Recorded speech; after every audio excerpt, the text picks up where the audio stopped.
Cars are loud. So, hold on. First of all, I got my hands free.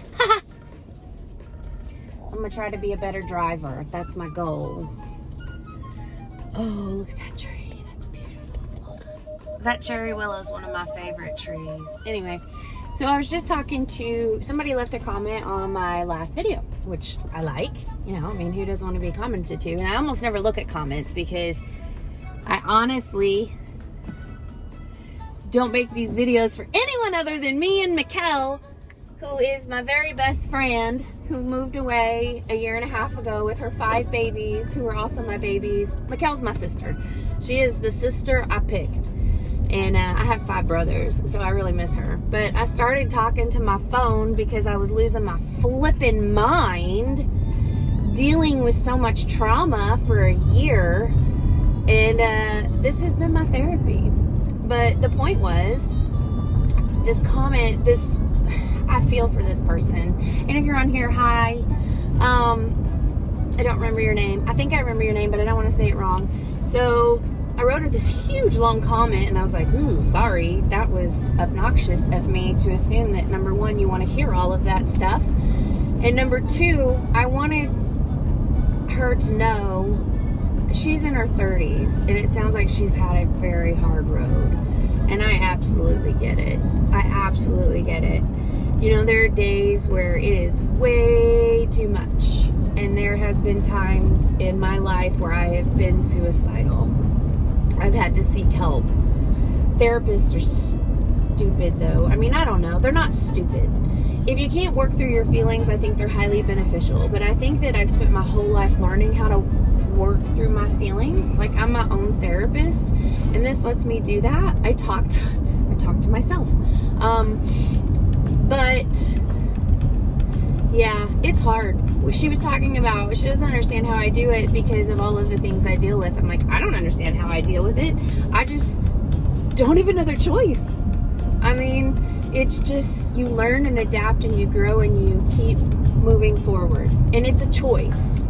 It is a choice. I don't have a choice when it comes to the basics. I have to keep my kids alive. I have to put food in the refrigerator so they can eat.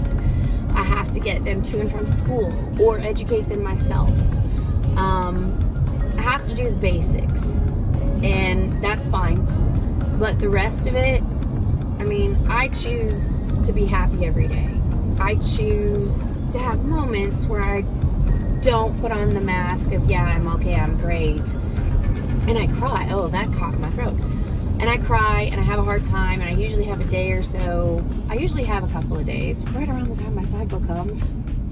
And I have my depressed days.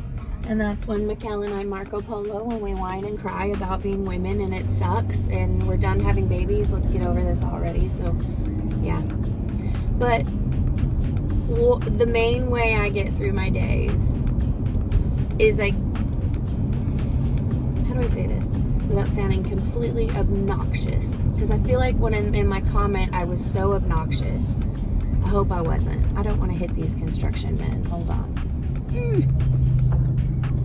That's where my husband works, at that hospital.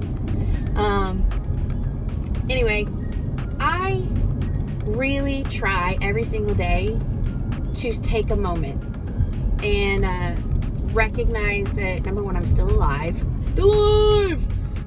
So as a side note here, one thing I did say to her in the comment that I wanted to mention is that I think of these illnesses, these things that pop up because of my lupus, as battles. I'm fighting a war, a medical war against lupus, and I have been since I was 12 years old. And I have made it through every battle. Every health battle that has come up, I've made it through, and I remember that. Now, I might not win the war in the end. Lupus will get me. It'll kill something that is vital, and it will get me. But I don't think about that part because I just fight the battles as they come. It's a very strategic thing. Anyway, so I might not win the war, but I'm fighting every battle, and so far, none of these battles has taken me in. So I think that's pretty good. That's a feat in and of itself. And then I recognize something, whether it's a moment with my kids, or it's a moment sitting on my porch and watching my dogs play, or it's a moment where I read something that blows my mind medically, and it sparks a whole process of thought in me, and it makes connections in there. You know, I try to find something every day that I'm just like, wow, that's awesome. I really enjoyed that. And then I am like, that's what I hold on to that day, not the pain or the 5 times I had to go to the bathroom and the pain it caused, or all of the other things that go along with it. I focus on that really awesome thing. And sometimes there's a lot of really awesome things. Sometimes it's spiritual. Sometimes it's physical. If I woke up one day and I felt halfway decent, I'm like, yeah! It doesn't happen often. But there are little, like, 15-minute spurts where I feel good enough to get up and go on a very short walk with my husband and my daughter. Or I can sit out in the cold with my daughter, which is really hard for you when you have lupus. So, yeah. I mean, today, I'm probably going to end up sitting on the porch for 2 hours before my husband gets home with Bella, because all she wants to do is be outside, and that's wonderful. I don't like it. Allergies are raging. All of the flowers are blooming, and they're beautiful. And my 2 favorite trees in our yard are blooming, and soon my lilac bush right outside my window will be blooming. And this is a wonderful time of year. It makes me feel like crap, but it's a wonderful time of year. Now, I took the time, oh my gosh, I've been talking for 5 minutes. It takes me 5 minutes to get to school, to Bella's school.